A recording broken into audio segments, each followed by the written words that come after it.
ہم نے اسٹارٹ لیا تھا تو اس وقت ایک چھوٹا سا ہمارا ایک گروپ تھا یونیورسٹی کا, تو اس میں تو اس وقت سارے انجینئرس تھے, لیکن اب اللہ کا شکر ہے ہمارے پاس انجینئرس بھی موجود ہیں, ڈاکٹرز بھی موجود ہیں, لائرز بھی موجود ہیں, اور بہت مختلف شعبہ حیات زندگی سے تعلق رکھنے والے لوگ موجود ہیں ہمارے ساتھ. زبردست, بہترین. ہمارے ساتھ حسنین شیخ صاحب موجود ہیں, آپ چیئرمین ہیں اورنگی اتحاد کونسل کے. جناب آپ سے یہ جاننا چاہوں گی کہ یہ جو آپ کی اتحاد کونسل ہے یہ کس طرح سے کام کر رہی ہے اور آپ اس کونسل کے ساتھ کیسے جو ہے وہ منسلک ہوئے؟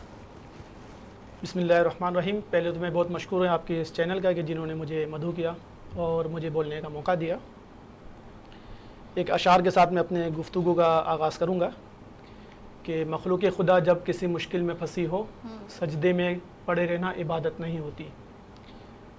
اب جیسے کہ ہمارے پاس اور بھی سوشل آرگنائزیشن کام کر رہی ہیں, لوگ ہیں اور کر رہے ہیں لوگوں کی خدمت اپنے طور پہ, کوئی فائنینشلی سپورٹ کر رہا ہے, ہیلتھ کے حوالے سے کوئی سپورٹ کر رہا ہے, لیکن اورنگی اتحاد کونسل کا مقصد بالکل ہی تھوڑا سا الگ ہے. الگ سے مراد یہ ہے کہ لوگوں کی مشکلات صرف ضروریاتی زندگی نہیں ہے, ان کی اپنی پرسنلی لائف بھی ہے.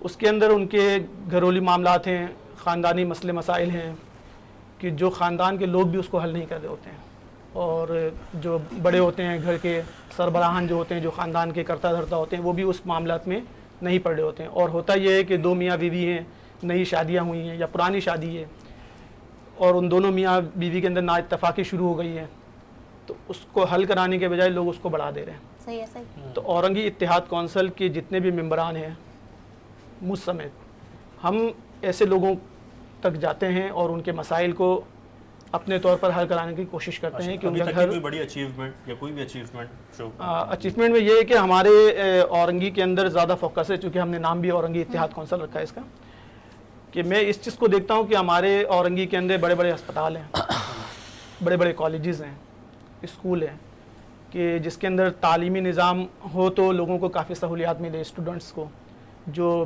زیادہ فیس دے کے اسکولوں میں نہیں پڑھا سکتے ہیں, گورنمنٹ کا نظام اگر بہتر ہو جائے تو بچے وہاں سے اچھی تعلیم حاصل کر سکیں گے.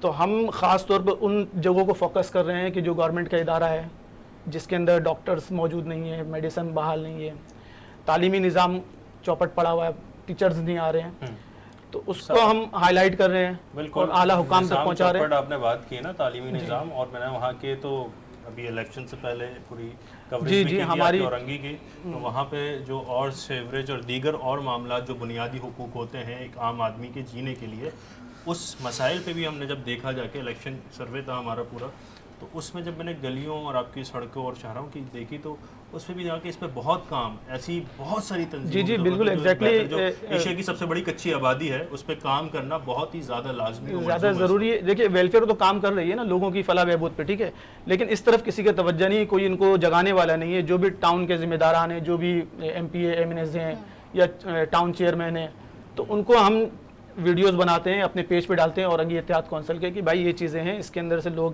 گٹر کے ڈھکنے کھلی ہوئی ہیں, ڈیمیج جگہ لوگ گر رہے ہیں اس کے اندر, اور مطلب کہ انتقال ہو جا رہے ہیں, لوگ گر کے میتیں ہو جا رہی ہیں. تو ان سب چیزوں کو, اور دوسری بات یہ ہے کہ اگر کوئی پولیس کا ادارہ ہے اور وہ کسی کے ساتھ ناجائز کر رہا ہے, کسی بچے کو, کسی اسٹوڈنٹس کو جو کالج کے ہیں, اور اس کو بلا جواز اٹھا کر لے گیا تھانے میں اور اس کے ساتھ مطلب کہ نازیبہ سلوک کر رہے ہیں, تو ہم جاتے ہیں وہاں پہ بات کرتے ہیں کہ بھائی کیوں آپ ان کے ساتھ ظلم کر رہے ہیں.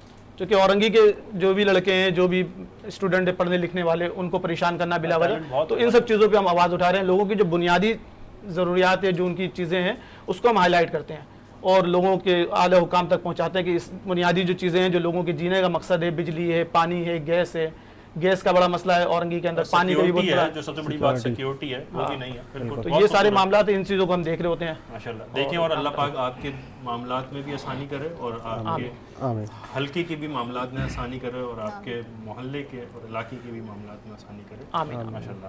اچھا ناظرین محترم, میں پھر جو بڑھوں گا ہمارے بہت ہی اچھے پیارے حافظ ارشد رفیق صاحب کے پاس. علامہ صاحب, حافظ صاحب قبلہ,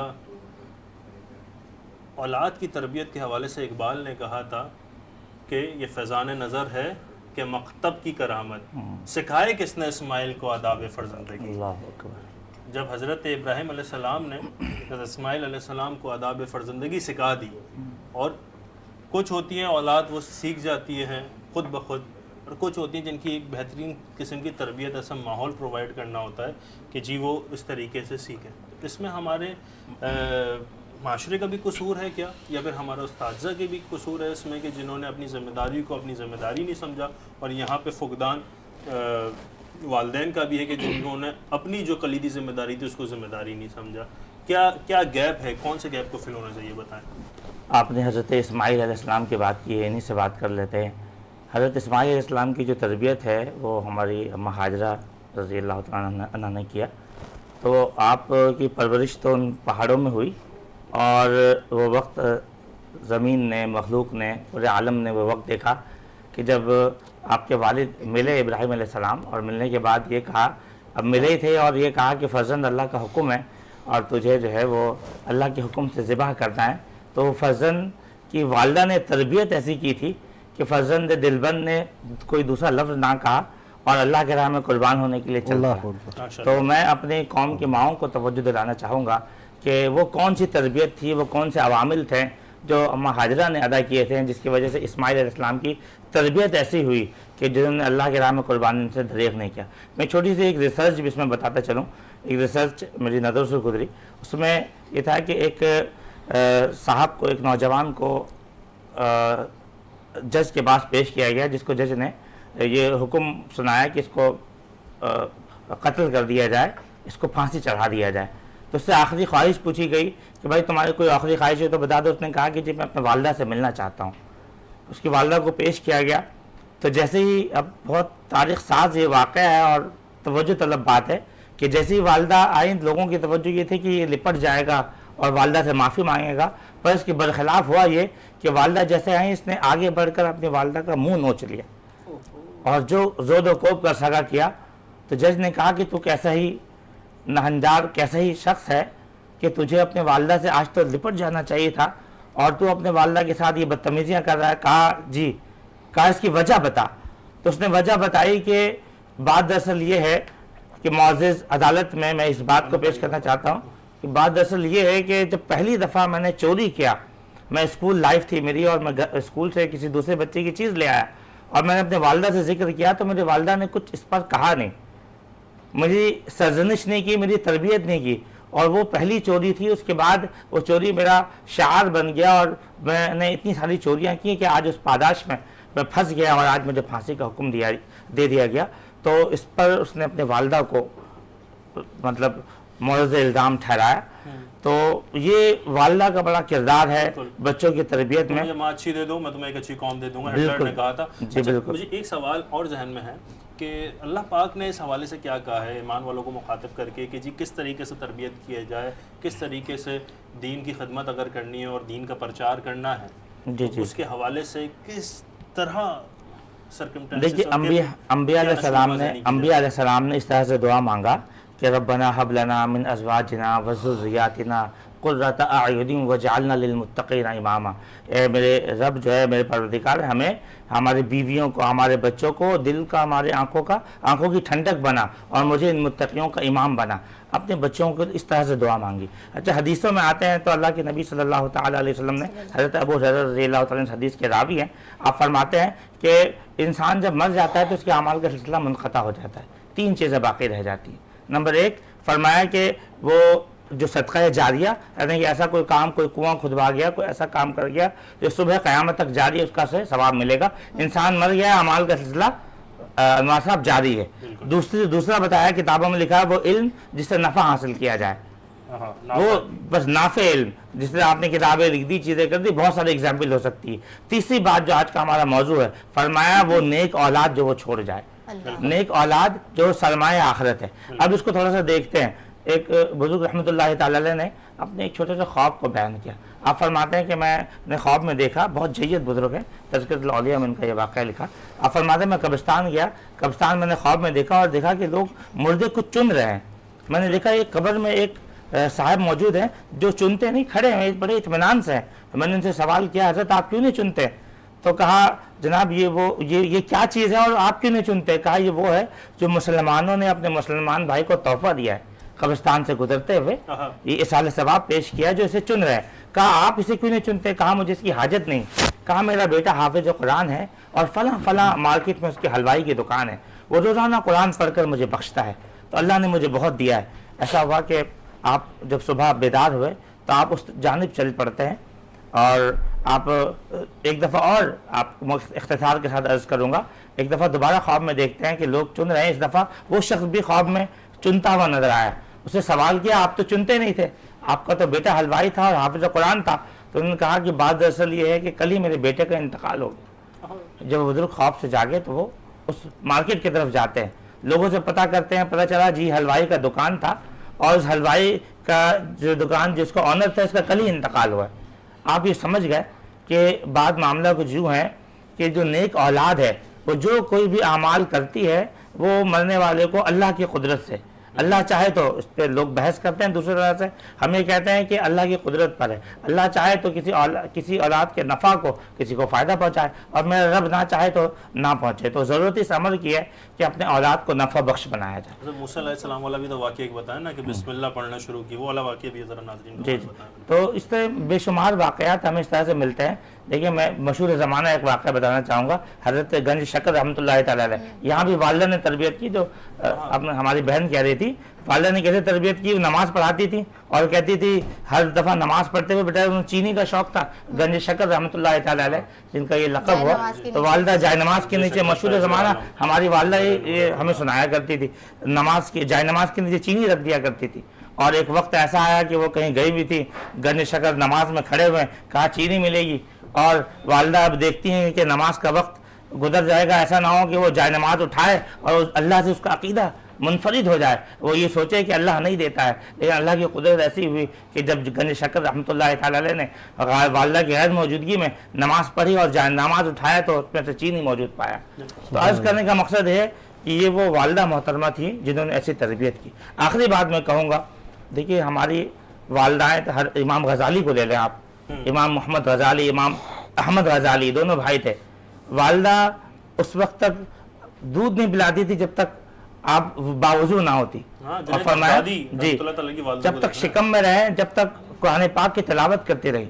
آج آپ چھوڑ دیں مسلمانوں کو، آپ یہودیوں کو چلے جائیں، جب ان میں کوئی دنیا میں آنے والا ہوتا ہے وہ کہتے ہیں لیڈرز آنے والا ہے، وہ میتھس کے سوالات سولو کرواتے ہیں، وہ جینیس کام کراتے ہیں عورتوں سے۔ آج ہم عورتوں سے کیا رویہ پیش کرتے ہیں، وہ کہتے ہیں کہ لیڈر آنے والا ہے، اس کی تیاری ایسے کی جائے، اور پھر وہ ایسے ڈیفینیٹلی ان کے اندر وہ جو صلاحیتیں ہیں وہ قوتیں بدلتی۔ ہمارے یہاں کا ایک بہت بڑا مسئلہ یہ بھی ہے کہ ہم چاہتے ہیں میں بے عمل رہوں، میری اولاد صبح اٹھے اور وہ فجر کی نماز پڑھنا شروع کر دے، پھر وہ آئے قرآن پاک پڑھے۔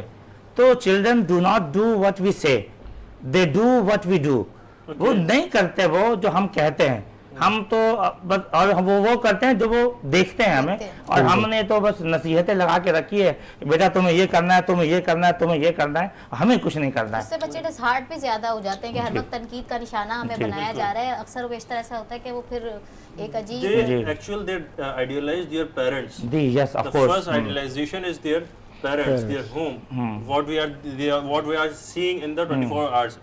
ایک بہت ہی اچھی مثال ہے کہ آپ کسی ادارے میں بھیجیں گے 4 گھنٹے کے لیے، 2 گھنٹے کے لیے، 3 گھنٹے کے لیے، باقی کے 19 گھنٹے 18 گھنٹے وہ تو آپ کے ساتھ ہی رہیں گے نا، سیکھیں گے وہیں سے۔ اور میں کیا خوبصورت بات آپ نے بات کی کہ گورے اور دیگر یہودیوں کو وہ پرابلم سالو کرواتے ہیں، جو ان کے مذاہب اور عقائد کے نزدیک قریب چیز ہے اور جو قابل تحسین ہے اور جس کو وہ سمجھتے ہیں کہ یہ بہت اہم ہے، وہ اس پر بات کرتے ہیں۔ مگر حافظ صاحب ہمارے لیے تو سب سے زیادہ اہم حضور اکرم صلی اللہ علیہ وسلم کی ذات ہے، اور ہمارے لیے تو سب سے اہم جو ہے وہ قرآن ہے، ہمارے لیے سب سے اہم احادیث ہیں، ہمارے لیے یہی سرمایہ حیات ہے۔